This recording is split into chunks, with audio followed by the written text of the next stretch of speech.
हरे कृष्ण। आप सभी को निर्जला एकादशी की बहुत बहुत शुभकामनाएं। भगवान श्री हरि विष्णु की कृपा आप सभी पर सदैव बनी रहे। अब कल्पना कीजिए हस्तिनापुर के राज दरबार की। आज का दिन है मोक्षदायिनी निर्जला एकादशी का, एक ऐसा परम पावन व्रत जिसे करने से सभी एकादशियों का फल प्राप्त होता है। ये व्रत केवल शरीर को तपाने का नहीं बल्कि आत्मा को शुद्ध करने और मोक्ष प्राप्ति का मार्ग है। आज हस्तिनापुर का राज दरबार सजा हुआ है। राज सिंहासन पर विराजमान है श्री कृष्ण और पांडवों सहित पूरी सभा जो श्रद्धा से भरी हुई है। पर आज सभा में महाराज युधिष्ठिर नहीं बल्कि बलशाली भीमसेन प्रश्न कर रहे हैं। हे माधव, मेरे सभी भ्राता और माता कुंती एकादशी व्रत का पालन करते हैं, परंतु मैं अपने अत्यधिक भोजन की इच्छा के कारण यह व्रत कभी नहीं कर पाता। मेरा मन भी व्रत करने को आतुर है। क्या कोई ऐसा उपाय है कि मैं केवल एक व्रत करूं और सारे व्रतों का फल मुझे मिल जाए? भीमसेन की ये जिज्ञासा सुनकर श्री कृष्ण मधुर मुस्कान के साथ कहने लगे, हे भीमसेन, तुम ये प्रश्न स्वयं महर्षि वेद व्यास जी से करो, वे ही इस विषय में उत्तम मार्ग बताएंगे। आइए अब इस कथा को विस्तार पूर्वक सुनते हैं। जब वेद व्यास जी ने पांडवों को चारों पुरुषार्थ अर्थात धर्म, अर्थ, काम और मोक्ष देने वाले एकादशी व्रत का संकल्प कराया था, तब युधिष्ठिर महाराज ने कहा, जनार्दन, ज्येष्ठ मास के शुक्ल पक्ष में जो एकादशी पड़ती है, कृपया उसका वर्णन कीजिए। तब भगवान श्री कृष्ण ने कहा, राजन, इसका वर्णन परम धर्मात्मा व्यास जी करेंगे, क्योंकि ये संपूर्ण शास्त्रों के तत्वज्ञ और वेद वेदांगों के पारंगत विद्वान हैं। तब वेद व्यास जी कहने लगे, कृष्ण और शुक्ल पक्ष की एकादशी में अन्न खाना वर्जित है। द्वादशी को स्नान करके पवित्र होकर पुष्पों से भगवान केशव की पूजा करें, फिर पहले ब्राह्मणों को भोजन देकर अंत में स्वयं भोजन करें। यह सुनकर भीमसेन बोले, परम बुद्धिमान पितामह, मेरी उत्तम बात भी सुनिए। राजा युधिष्ठिर, माता कुंती, द्रौपदी, अर्जुन, नकुल और सहदेव ये सभी एकादशी को कभी भोजन नहीं करते और मुझसे भी हमेशा यही कहते हैं कि भीमसेन, एकादशी को तुम भी ना खाया करो। परंतु मैं उन लोगों से यही कहता हूँ कि मुझसे भूख नहीं सही जाएगी। भीमसेन की बात सुनकर व्यास जी ने कहा, भीम, अगर तुम नरक को दूषित समझते हो और तुम्हें स्वर्गलोक की प्राप्ति अभीष्ट है, तो तुम दोनों पक्षों की एकादशियों के दिन भोजन मत करना। भीमसेन बोले, महाबुद्धिमान पितामह, मैं आपके सामने सच कहता हूँ, मुझसे एक बार भोजन करके भी व्रत नहीं किया जा सकता, तो फिर भला उपवास करके मैं कैसे रह सकता हूँ? मेरे उदर में व्रक नामक अग्नि सदा प्रज्वलित रहती है, इसलिए जब मैं बहुत अधिक खाता हूँ तभी ये शांत होती है। इसलिए महामुने, मैं पूरे वर्ष भर में केवल एक ही उपवास कर सकता हूँ, जिससे स्वर्ग की प्राप्ति सुलभ हो और जिसके करने से मैं कल्याण का भागी हो सकूं। ऐसा कोई व्रत निश्चय करके मुझे बताइए, मैं उसका यथोचित रूप से पालन करूंगा। व्यास जी ने कहा, भीम, ज्येष्ठ मास में सूर्य वृष राशि पर हो या मिथुन राशि पर, शुक्ल पक्ष में जो एकादशी हो उसका यत्न पूर्वक निर्जल व्रत करो। केवल कुल्ला या आचमन करने के लिए मुख में जल डाल सकते हो, उसको छोड़कर किसी प्रकार का जल विद्वान पुरुष मुख में न डाले, अन्यथा व्रत भंग हो जाता है। एकादशी को सूर्योदय से लेकर दूसरे दिन के सूर्योदय तक मनुष्य जल का त्याग करे तो ये व्रत पूर्ण होता है। इसके बाद द्वादशी को प्रभात काल में स्नान करके ब्राह्मणों को विधि पूर्वक जल और स्वर्ण का दान करे। इस प्रकार सब कार्य पूरा करके जितेंद्रीय पुरुष ब्राह्मणों के साथ भोजन करे। वर्ष भर में जितनी एकादशियां होती हैं उन सब का फल इस निर्जला एकादशी से मनुष्य प्राप्त कर लेता है, इसमें बिल्कुल भी संदेह नहीं। शंख, चक्र और गदा धारण करने वाले भगवान केशव ने मुझसे कहा था कि अगर मनुष्य सबको छोड़कर एकमात्र मेरी शरण में आ जाए और एकादशी को निराहार रहे तो वह सब पापों से छूट जाता है। कुंती नंदन, निर्जला एकादशी के दिन श्रद्धालु स्त्री पुरुषों के लिए जो विशेष दान और कर्तव्य विहित है उन्हें भी सुनो। उस दिन जल में शयन करने वाले भगवान विष्णु का पूजन और जलमयी धेनु यानी पानी में खड़ी गाय का दान करना चाहिए। सामान्य गाय या घी से बनी गाय का दान भी किया जा सकता है। इस दिन दक्षिणा और कई तरह की मिठाइयों से ब्राह्मणों को संतुष्ट करना चाहिए, क्योंकि उनके संतुष्ट होने पर ही श्री हरि मोक्ष प्रदान करते हैं। जिन्होंने श्री हरि की पूजा और रात्रि में जागरण करते हुए इस निर्जला एकादशी का व्रत किया है, उन्होंने अपने साथ ही बीती हुई 100 पीढ़ियों को और आने वाली 100 पीढ़ियों को भगवान वासुदेव के परम धाम में पहुंचा दिया है।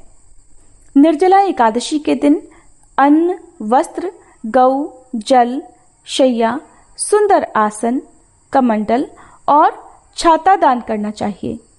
जो श्रेष्ठ और सुपात्र ब्राह्मणों को जूता दान करता है वह सोने के विमान पर बैठकर स्वर्ग लोक में प्रतिष्ठित होता है। जो इस एकादशी की महिमा को भक्ति पूर्वक सुनता है अथवा उसका वर्णन करता है वह स्वर्गलोक में जाता है। चतुर्दशी युक्त अमावस्या को सूर्य ग्रहण के समय श्राद्ध करके मनुष्य जिस फल की प्राप्ति करता है वही फल इस कथा को सुनने से भी मिलता है। भीमसेन ज्येष्ठ मास में शुक्ल पक्ष की जो शुभ एकादशी होती है उसका निर्जल व्रत करना चाहिए। उस दिन श्रेष्ठ ब्राह्मणों को शक्कर के साथ जल के घड़े दान करने चाहिए। ऐसा करने से मनुष्य भगवान विष्णु के समीप पहुंचकर आनंद का अनुभव करता है। इसके बाद द्वादशी को ब्राह्मण भोजन कराने के बाद स्वयं भोजन करे। जो इस प्रकार पूर्ण रूप से पापनाशिनी एकादशी का व्रत धारण करता है वह सब पापों से मुक्त होकर आनंदमय वैकुंठ लोक को प्राप्त करता है। ये सुनकर भीमसेन ने भी इस शुभ एकादशी का व्रत आरंभ कर दिया। तभी से यह एकादशी भीमसेनी एकादशी के नाम से प्रसिद्ध हुई। प्रिय श्रोताओं, आइए अब हम सब मिलकर भगवान श्री लक्ष्मी नारायण जी से क्षमा प्रार्थना करें। हे सच्चिदानंद परम करुणामय भगवान विष्णु, हे लक्ष्मी नारायण भगवान, आप सबके अंतःकरण में वास करने वाले सर्वज्ञ, सर्वशक्तिमान और अनंत दयालु हैं। मैं आपकी इस अज्ञानमय बालिका ने जीवन के पथ पर चलते हुए अनगिनत बार अपने विचारों, वचनों और कर्मों से जाने अनजाने पाप, त्रुटियां और अपराध किए हैं। हे प्रभु, कभी किसी के साथ कटु व्यवहार किया, कभी अहंकार में कुछ ऐसा बोल गई जो आपकी मर्यादाओं के विरुद्ध था। कभी क्रोध आया, कभी मोह ने भरमाया और कभी लोभ ने मुझे आपके पथ से डगमगाया। परंतु प्रभु, आप तो क्षमाशील हैं। आप तो उसी को उठाते हैं जो गिर गया हो, उसी को थामते हैं जो भटक गया हो। हे श्री हरि, मैं स्वीकार करती हूँ कि मेरी बुद्धि संकीर्ण है, मन चंचल है, इंद्रियां आकर्षणों में बहक जाती हैं, परंतु मेरा हृदय बार बार आपके श्री चरणों की ओर ही लौट आता है। हे प्रभु, मैं आपकी शरण में हूँ। आपके बिना मेरा कोई सहारा नहीं, कोई गति नहीं। मुझ में यदि कोई गुण है तो वह आपके चरणों की भक्ति है। मुझ में यदि कोई शक्ति है तो वह आपके नाम का स्मरण है। आपकी कृपा के बिना मैं कुछ भी नहीं। इसलिए हे करुणा सिंधु, कृपया मुझ पर दृष्टि डालिए, मेरे समस्त पापों को क्षमा कर दीजिए, मुझे अपनी भक्ति में दृढ़ बनाइए और अपने प्रेम में बांध लीजिए। मैं न योग जानती हूँ, न यज्ञ, न तप, न व्रत।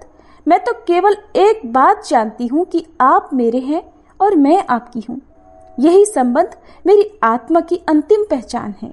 महर्षि वेद व्यास जी द्वारा रचित 18 पुराणों में से एक अग्नि पुराण में अग्निदेव द्वारा महर्षि वशिष्ठ को दिए गए विभिन्न उपदेश हैं और इसी के अंतर्गत इस समस्त पाप नाशक स्तोत्र के बारे में महात्मा पुष्कर कहते हैं कि मनुष्य चित्त की मलिनतावश चोरी, हत्या, पर स्त्री गमन आदि तरह तरह के पाप करता है, पर जब चित्त कुछ शुद्ध होता है तब उसे इन पापों से मुक्ति की इच्छा होती है। उस समय भगवान नारायण की दिव्य स्तुति करने से समस्त पापों का प्रायश्चित पूर्ण हो जाता है। इसलिए इस दिव्य स्तोत्र का नाम समस्त पाप नाशक स्तोत्र है। महात्मा पुष्कर कहते हैं, सर्वव्यापी श्री विष्णु को सदा नमस्कार है, श्री हरि विष्णु को नमस्कार है। मैं अपने चित्त में स्थित सर्वव्यापी अहंकार शून्य श्री हरि को नमस्कार करता हूँ। मैं अपने मानस में विराजमान अव्यक्त, अनंत और अपराजित परमेश्वर को नमस्कार करता हूँ। सबके पूजनीय, जन्म और मरण से रहित, प्रभावशाली श्री विष्णु को नमस्कार है। श्री विष्णु मेरे चित्त में निवास करते हैं। श्री विष्णु मेरी बुद्धि में विराजमान है। श्री विष्णु मेरे अहंकार में प्रतिष्ठित हैं और श्री विष्णु मुझ में भी स्थित हैं। वे श्री विष्णु ही चराचर प्राणियों के कर्मों के रूप में स्थित हैं। उनके चिंतन से मेरे पाप का विनाश हो। जो ध्यान करने पर पापों का हरण करते हैं और भावना करने से स्वप्न में दर्शन देते हैं। इंद्र के अनुज शरणागतों का दुख दूर करने वाले उन पापापहारी श्री विष्णु को मैं नमस्कार करता हूँ। मैं इस निराधार जगत में अज्ञानांधकार में डूबते हुए को हाथ का सहारा देने वाले परात्पर स्वरूप श्री विष्णु के सम्मुख प्रणत होता हूँ। सर्वेश्वर प्रभु, कमल नयन परमात्मन, ऋषिकेश, आपको नमस्कार है। इंद्रियों के स्वामी श्री विष्णु, आपको नमस्कार है। हे नरसिंह, अनंत स्वरूप गोविंद, समस्त भूत प्राणियों की सृष्टि करने वाले केशव, मेरे द्वारा जो दुर्वचन कहा गया हो अथवा पाप पूर्ण चिंतन किया गया हो, मेरे उस पाप का प्रशमन कीजिए, आपको नमस्कार है। केशव, अपने मन के वश में होकर मैंने जो न करने योग्य अत्यंत उग्र पाप पूर्ण चिंतन किया है, उसे शांत कीजिए। परमार्थ परायण ब्राह्मण प्रिय गोविंद, अपनी मर्यादा से कभी च्युत न होने वाले जगन्नाथ, जगत का भरण पोषण करने वाले देवेश्वर, मेरे पाप का विनाश कीजिए। मैंने मध्याह्न, अपराह्न, सायंकाल एवं रात्रि के समय जानते हुए अथवा अनजाने शरीर, मन एवं वाणी के द्वारा जो पाप किया हो, पुंडरीकाक्ष, ऋषिकेश, माधव, आपके इन 3 नामों के उच्चारण से मेरे वे सब पाप क्षीण हो जाएं। हे कमल नयन लक्ष्मीपते, इंद्रियों के स्वामी माधव, आज आप मेरे शरीर एवं वाणी के द्वारा किए हुए पापों का हनन कीजिए। आज मैंने खाते, सोते, खड़े, चलते अथवा जागते हुए मन, वाणी और शरीर से जो भी नीच एवं नरक की प्राप्ति कराने वाला सूक्ष्म अथवा स्थूल पाप किया हो, भगवान वासुदेव के नामोच्चारण से वे सब विनष्ट हो जाएं। जो परब्रह्म, परम धाम और परम पवित्र हैं, उन श्री विष्णु के संकीर्तन से मेरे सब पाप लुप्त हो जाएं। जिसको प्राप्त होकर ज्ञानी जन पुनः लौट कर नहीं आते, जो गंध, स्पर्श आदि तन्मात्राओं से रहित हैं, श्री विष्णु का वह परम पद मेरे पापों का शमन करे। जो मनुष्य पापों का विनाश करने वाले इस स्तोत्र का पठन अथवा श्रवण करता है, वह शरीर, मन और वाणी जनित समस्त पापों से छूट जाता है एवं समस्त पाप ग्रहों से मुक्त होकर श्री विष्णु के परम पद को प्राप्त होता है। इसलिए किसी भी पाप के हो जाने पर इस स्तोत्र का जप करें। यह स्तोत्र पाप समूहों के प्रायश्चित के समान है। कृच्छ्र आदि व्रत करने वालों के लिए भी यह श्रेष्ठ है। स्तोत्र, जप और व्रत रूप प्रायश्चित से संपूर्ण पाप नष्ट हो जाते हैं। इसलिए भोग और मोक्ष की सिद्धि के लिए इनका अनुष्ठान करना चाहिए। एक बार किसी गांव में किसान रहता था। वह हर दिन मंदिर जाता और तुलसी माता की पूजा किया करता था। वह तुलसी माता से रोज प्रार्थना करता कि हे तुलसी माता, मेरे आनंद करना। तुलसी माता ने एक दिन सोचा कि ये किसान बहुत सीधा साधा है, एक तो गरीब है, फिर भी हर दिन समय निकालकर मेरी पूजा किया करता है। मैं इसके लिए कुछ न कुछ करना चाहती हूँ। ये सोचकर तुलसी माता ने एक छोटी कन्या का रूप धरा और किसान के रास्ते पर जाकर बैठ गई और फिर उस किसान से कहने लगी कि मैं भी तुम्हारे घर चलना चाहती हूँ, मेरा कोई नहीं है। किसान ने सोचा, घर पर तो मेरी 6 बेटियां पहले से ही हैं, अब 7 लड़कियों का मैं पेट कैसे भरूंगा, कैसे उनका पालन पोषण करूंगा और कैसे इनका विवाह कराऊंगा, मेरे पास तो कुछ भी ऐसा नहीं है। ये सोचकर वह किसान बहुत परेशान हो गया। मारे दुख के उसको आजकल कुछ भी अच्छा नहीं लग रहा था, यहाँ तक कि उसको खाना खाने का भी मन नहीं कर रहा था। उसे इस तरह परेशान देखकर उसकी पत्नी बोली, क्या बात है, आजकल बहुत दुखी रहने लगे हो। तब वह किसान बोला, क्या बताऊं, मैं मंदिर जाता हूँ, वहां पर एक छोटी सी कन्या बैठी हुई है और वह रोज कहती है कि मैं भी तुम्हारे घर चलूंगी। अब तुम ही बताओ भला, घर पर तो हमारे 6 बेटियां पहले से ही हैं, अब 7वीं को लाकर मैं कैसे उसका पेट भरूंगा, कैसे गुजारा होगा। किसान की पत्नी बोली, अरे इसमें परेशान होने की इतनी क्या बात है, अगर वह आ रही है तो आने दो, जैसे हमारी ये 6 बेटियां रहती हैं वैसी वो भी रह लेगी। तब किसान बोला, अरे हम उसका विवाह कैसे कराएंगे, कैसे इतने बड़े परिवार का गुजारा होगा। किसान की पत्नी ने उसे समझाते हुए कहा, अरे ये तो कोई भी बात नहीं, कोई मुश्किल ही नहीं, जैसे हम अपनी 6 लड़कियों की शादी करवाएंगे वैसे ही 7वीं की भी करवा देंगे, अपनी 7 लड़कियों का विवाह साथ साथ करवा देंगे। अब किसान को अपनी पत्नी की बात सही लगी, उसका मन थोड़ा हल्का हुआ। अगले दिन जब वह मंदिर गया तो वह कन्या उसे फिर से मंदिर की सीढ़ियों पर बैठी दिखाई दी और फिर से उसने अपनी बात दोहराई कि मैं आपके घर चलूं क्या। अब की बार किसान ने ना तो उससे मना किया, ना ही कोई बहाना बनाया, बल्कि उसका हाथ पकड़कर कहा, हाँ चल बेटी, घर चलो। ऐसा कहकर वह किसान उस छोटी सी कन्या का हाथ पकड़कर अपने घर पर लिवा कर ले आया। अब जब वह घर ले आया तो तुलसी माता जो कन्या के रूप में उस किसान के घर पर आई थी, उनका तो पैर किसान के घर पर पड़ते ही किसान के तो मानो आनंद ही आनंद छा गया। उसके घर में खुशियां ही खुशियां भर गई और उसकी सारी गरीबी भी दूर हो गई। अब किसान के घर में किसी बात का कोई अभाव नहीं था। धीरे धीरे समय बीता और किसान की वो सभी कन्याएं अब विवाह के लायक हो गई।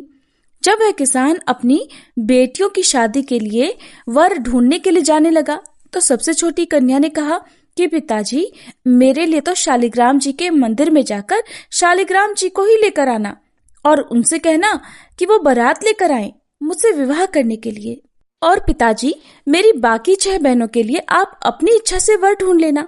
किसान ने ऐसा ही किया और तुलसी महारानी की कृपा से उसके तो सारे जेवर, कपड़ा, खाना सब तैयार हो गया और खूब धूमधाम से सबका विवाह हो गया और उस किसान के घर पर तुलसी माता की कृपा हो गई। हे तुलसी माता, जैसे आपने उस किसान के घर पर कृपा की वैसे ही सब पर करना और वैसे ही आनंद और खुशियां सबको देना। कथा को कहते, सुनते और हुंकारा भरते सभी भक्तों के घर पर अपनी कृपा दृष्टि बनाए रखना, सभी के दुख दूर करना।